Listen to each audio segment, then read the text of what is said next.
Hi, welcome to the Old Geezer's Diary. My name's Chris, and this is the second part of my story about being a North Sea radio pirate. I was a very minor one, I have to tell you. Most of the pirate radio enthusiasts now are, I think, mostly people who were born after the event, as it were. Not a lot of us about now, people who really were young in that day. I was about 19 years old when I went out on the North Sea station radio tower, and I lasted a few weeks, and the reality is, I have to tell you, I think I thought it was an adventurous and interesting thing to do, which it was. But as far as having a great deal of music interest, then that just wasn't me, I'm afraid. But sad, isn't it?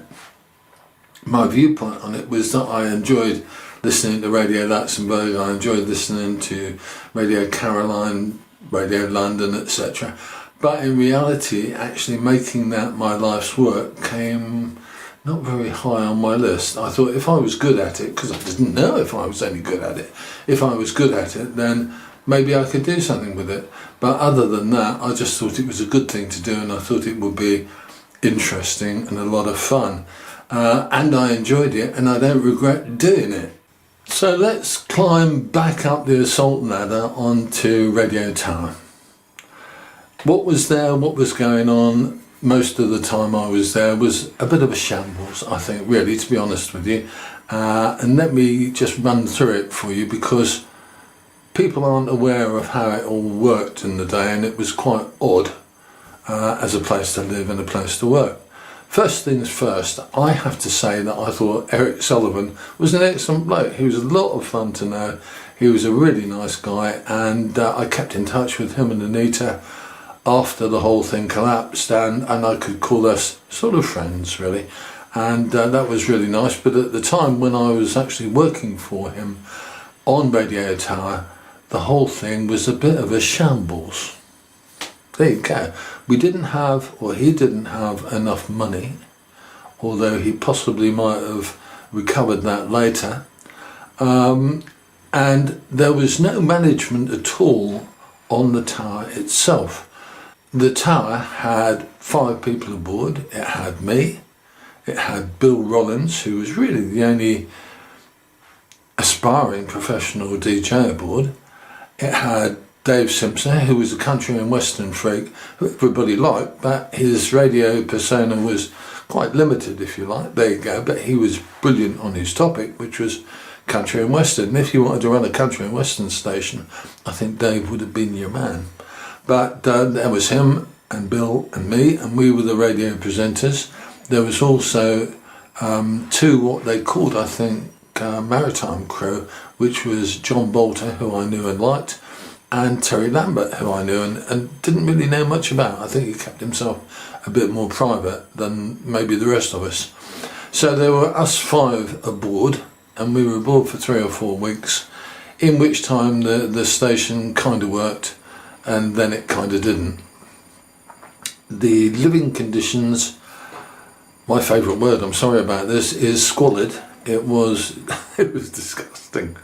If you've seen the pictures, you will see what it's like. And I think the big part of it was that there was no kind of management on board at all. So there was no hierarchy. So there's no one saying, for goodness sake, guys, clear this bloody mess up. And we kind of struggled along, and we made stuff to eat, and maybe we washed up and maybe we didn't. And the whole thing was, as I say, a shambles and squalid. If you compare it to the more professional stations like Radio London, like Radio Caroline, they had a big advantage in being on a ship, because they had a captain and a ship's crew who actually looked after things and kept things in proper order. And I think that was a hugely important benefit. They had a radio engineer as well as presenters, and that meant that their radio system was good. And because they had a ship's crew with a captain who was a boss, in reality, everything was done and kept in order. And that, I think, is the key difference where we went wrong on Radio Tower. If someone on board the tower had been essentially the station manager. It wouldn't have been me, I was only a kid, but if we had a station manager, then we might have actually kept it going better. But of course that would have been a matter of cost, and again, Radio Tower didn't have much money. So we bludged along doing our shows for 3 or 4 weeks, I think. We had no feedback at all because we didn't get any supply ship visits. The other vessels had fairly frequent supply ship visits, which obviously kept them in touch with the shore and actually kept things going. And I think that's a big difference that you have to think about. What would we have done these days? I think what we'd have done is actually run it through the internet, because if you could actually have live presentations, you could do them from shore, and you could feed them out to the transmitter on the ship or on the tower or wherever the hell. But the reality is that couldn't happen then, and you couldn't get any pre-recorded content because we didn't have any supply ship visits to bring stuff out. So that was where it all went wrong. And I think the reality is, if we had had a station manager as a starting point, that might have kept things going. And we also really needed a radio engineer, and that might have kept things going. There you go. So I don't know where to go from that, because what happened was that when things went wrong, it kind of all stopped. And that was so sad. I feel very sad about Radio Tower, because there was a lot of enthusiasm, there was a lot of interest, and those things kind of went to waste, if you like. What can you say? It's awful, isn't it? But I think we did the best we could with what we had for the period we were there. Okay, so at the end of the day, when the system conked out, I think that was what kind of forced Eric and any colleagues he had ashore at that time to come and fetch people off.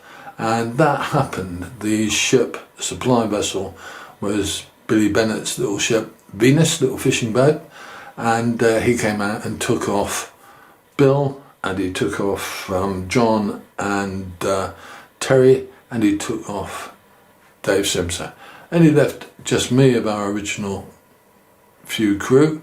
And he brought out a bloke called Graham, who I think his broadcast name was Graham London, and we had a few weeks out there on our Jack Jones. We thought about, or we did actually build a raft of sorts with a couple of oil barrels and some wood, but that was a total failure because it was too dangerous to even consider using that for the 10 miles to get us ashore. I think we'd have been drowned within 100 yards of the fort.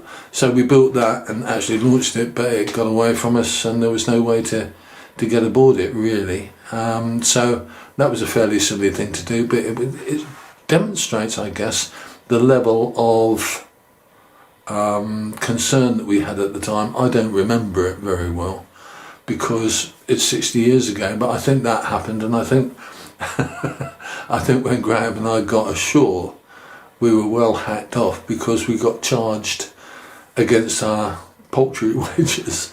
We got charged for the cans and for the wood. There you go. It just cracks me up to think about it, really.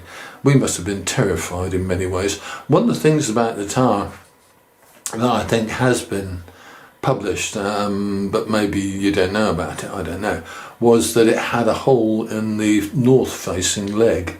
The sea had actually smashed a hole in that front leg because that was the direction most of the bad weather came from, was kind of the north, maybe the northeast, and the tower kind of one leg faced directly in that direction, and therefore the sea broke its way in. And what happened when we had rough seas, and we did have rough seas kind of all the time, on and off, was that the tower actually jumped. It really did. It jumped a few inches, maybe not, I don't know, but you could definitely feel it jump, and that must have been the front of the pontoon actually lifting off the seabed fractionally when a big wave hit the tower. Wow, that was scary. I think on a boat or on a ship you can kind of, to some degree, anticipate what's happening, and you maybe can not be so shocked, but because the tower was a huge concrete structure, jumping, bumping, leaping up in the air a little bit was kind of scary, seriously scary. There you go, because otherwise you didn't feel the seas at all. But when you had a storm at around high tide, then the big waves made the tower move. Terrifying. The final thing I'm going to talk about in part 3 is the final weeks when Graham London and I were out there together and where literally nothing was happening. But before I get to that in part 3, I just want to fill you in on Tower TV. Tower TV was a public relations stunt, if you like. We had what was allegedly a closed circuit TV camera. We didn't have a TV of any sort. We didn't have any equipment to go with the camera. We didn't know if the camera worked. I don't think we actually had a cable to plug it in with. So the reality is that the Tower TV experiment was purely fictional, and it was really just about getting a load of publicity, and that was what it did. It did that incredibly successfully because it got in the national papers, and for another little radio station to get in the national papers was quite a big achievement. The reality, as I say, is that it was never going to happen, and we didn't have the skills, we didn't have the knowledge, we didn't have anything that would allow us to do this. I have to tell you that back in 2006 I started making TV programs, and the learning curve is almost vertical. But once you got it, you got it. But I couldn't have had anything to do with that in the day because I didn't know anything. Neither did anybody else. So Tower TV was 100% publicity stunt that really worked really well. Okay, I'm coming back again in a week's time with another clip, and that should be my final one in this series. I'm going to talk about a few other things that's happened in my life in the next few weeks, I think, because I enjoy doing it and because I'm of that age now where I think that I can do it and kind of reflect back on my own life. Join me in about a week's time for another edition of my Radio Tower story and for news about what else is coming on this channel. I'm Chris, this is the Old Geezer's Diary. I will see you soon.